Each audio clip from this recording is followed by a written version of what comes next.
Let me ask you guys a question. Which graphics card gives you the absolute best performance? 3090? 3090? U2? 3090? That's fair. I disagree. Is a 3090 the most powerful graphics card ever? Yes.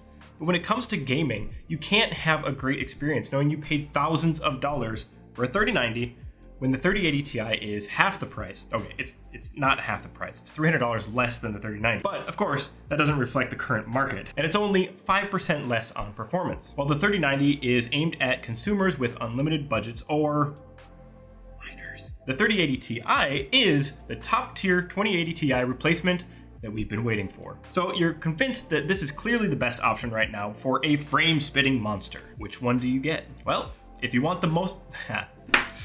said moist on the teleprompter. Moist. If you want the most obnoxiously over-the-top, glitzy GPU to finish off your build, this is it.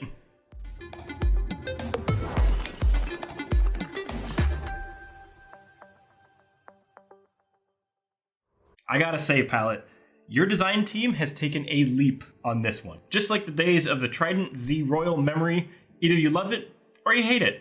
And I thought I would hate it as much as I despised that RAM. Turns out I don't. I love it. If you're building a PC to proudly display on your desk so your friends or viewers can see it, then you want to make a statement. And this right here, that's gonna turn heads. The big question is, are you paying for a design choice or do the numbers back up that premium price tag? Well, with all AIB cards, you pay a premium over NVIDIA MSRP because the card does something better. It may have better cooling, a water block installed, or maybe a factory overclock applied. If this is worth the extra money, it's completely up to your specific build and budget. With the GameRock 3080 Ti, you are paying for a slight increase in boost clock, 1725 MHz compared to the stock 1670. That is a pretty decent boost and will most likely give a small increase in performance over the Founders Edition. The heatsink on this card is chunky.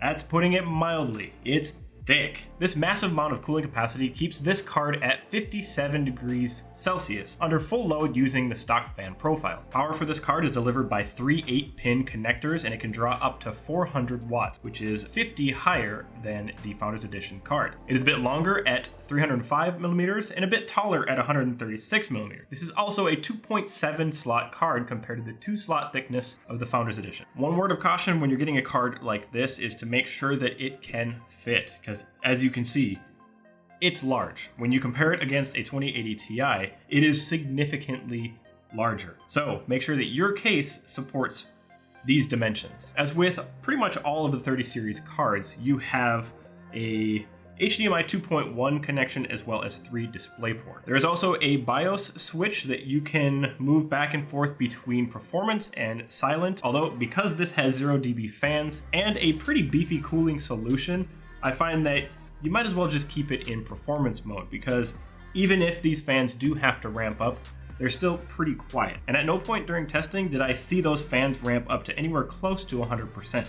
Well, how about showing some numbers then, shall we? All right, so the test rig is going to be the Frankendel, which sports a 10900K running stock with 32 gigs of Trident Z 3200 MHz RAM, a 1TB NVMe drive, all powered by Dell's 1000 watt power supply. And as Steve at Gamers Nexus has said, at least for the baby brother to this one, Dell power supplies are surprisingly good. Ketchup and mustard cables aside. Bring on the numbers.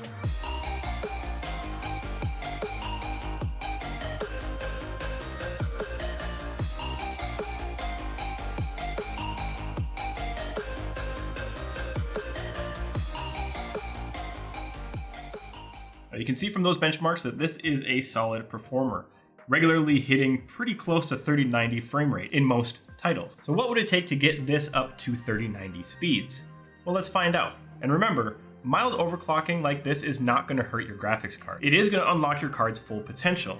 And as long as you have the cooling headroom to do it, I highly recommend trying it out. I was able to apply a stable 175 MHz on the GPU clock, as well as 700 MHz on the memory. What this did was give us a pretty significant boost in scores using our benchmarking software. Okay, so do I give this card my recommendation? It performs on par with all of the other AIB cards in this price bracket. It boils down to the styling. If this matches your build, go for it. It is a solid card. I don't really see the need to have all of this on the front, and I could go with a more basic card. I tend to do that anyway, get the lower tier cards and then overclock them. By applying a pretty slight overclock on here, you can meet or exceed the 3090's performance. And that's an important point because it is $300 less. So if you were looking at getting a 3090, it's probably a better decision to get this card for $300 less, put that overclock on there to get the same performance that you were going for. So if you want to pick this card up, you can head down to the description. There you're going to find a link to Store 974. So if you're in Qatar, head to their website or to the store, throw this in your cart, and then use the code BartmansBits. That way you get 3% off, as well as sending 3% of your purchase to help out this channel. Thank you guys for watching this video. Don't forget to subscribe, and I'll see you next time.